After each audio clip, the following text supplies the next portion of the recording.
Lee Hogan here, VIP Boxing down at Bolton Boxing Club, the new improved Bolton Boxing Club. Yeah, very dapper, mate.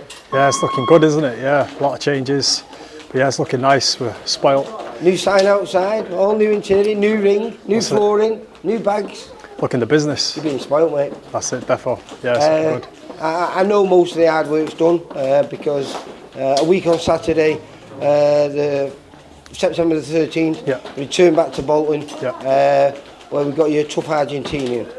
But I know nothing about him except for his record, which is 18, 26 and 1. Yeah. But when I did look into his record, what I did like was the fact that it's not a guy who's decided to go on the road and come over here and earn a bit of money. He's a guy that's been winning and losing. I think his beginning of his career, he won his first one, lost the next 4, won the next 5, lost 1, won the next 2, and that's how it's been throughout his whole career. So this is a guy who doesn't know about doing a job like that. So he's come in and hopefully he's going to give you 8 tough rounds. Well, that's it. These South American fighters, they're all tough. But also in them countries, it's not the same culture like we have over here, where we have journeymen and guys building the record up to step up onto the big shows. It's every man for himself. A bit like amateur boxing. Everyone's in 50-50 fights. So yeah, it's a good fight. He's a tough guy and looking forward to it. We've trained hard. And as I can see, just today, looking very sharp as normal. You know, you've got that great footwork, ridiculously fast hand speed. But who've you been preparing with, inspiring? Yeah, to be fair, we've moved around with quite a few different kids from different gyms, varied different styles. Like I say, we don't know much about this opponent, so it's important to keep it, you know, fresh, different sparring partners. But yeah, you know, prepared really well. I know everybody says that, but you know, it's gone great. Yeah. Well, I think we had a little chat on the phone and you said, like, you know, preparations haven't always been perfect for some of these last fights, coming back from injuries and picking up little aches and pains, which is what's happening. But you said this camp has been the best. It's the same with everybody. You know, everyone has little niggles and things like that through the camp, but you never make excuses. You know, if you're signed for the fight, you go in, you give your best, and that's it. May the best man win. But yeah, like always, I prepare my best and can't wait for it. You know, it's been good. And I know your manager Steve, my boss. He had a little chat with you a few months ago. And saying, like, you know, he thinks you're ready for a little title. So if you come through this, which could be perfect preparation for you, because like I said last time out, you were preparing for an 8-rounder. You didn't do the 8 rounds because you stopped the guy in the 5th round. But it was a great fight and a great learning fight. But rounds are important. So I presume this guy, I think in his 26 losses, he's only been stopped 3 times. And last time was over 3 years ago. So he's obviously a tough man, and he'll hopefully ask the questions that we need asking. Yeah, definitely, that's it. But it's one of them, isn't it? You just you prepare for every fight. You don't use a fight for preparation. You prepare for that fight.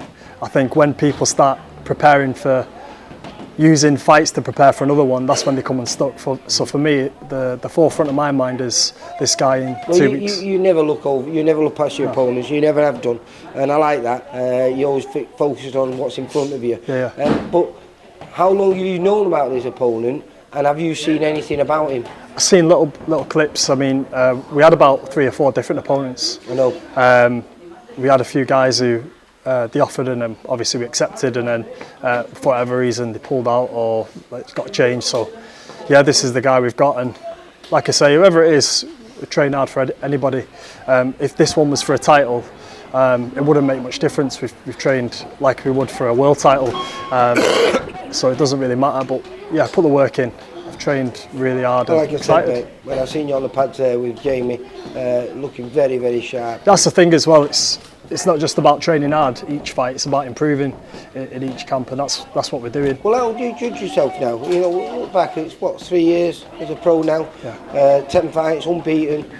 Last 3 fights, all good little step-ups. Guys with all winning records. How would you fare against yourself when you first started out? I'm a different fighter now. I'm not just saying that, but I definitely am, just on every level, physically. But also technically I'm a lot better.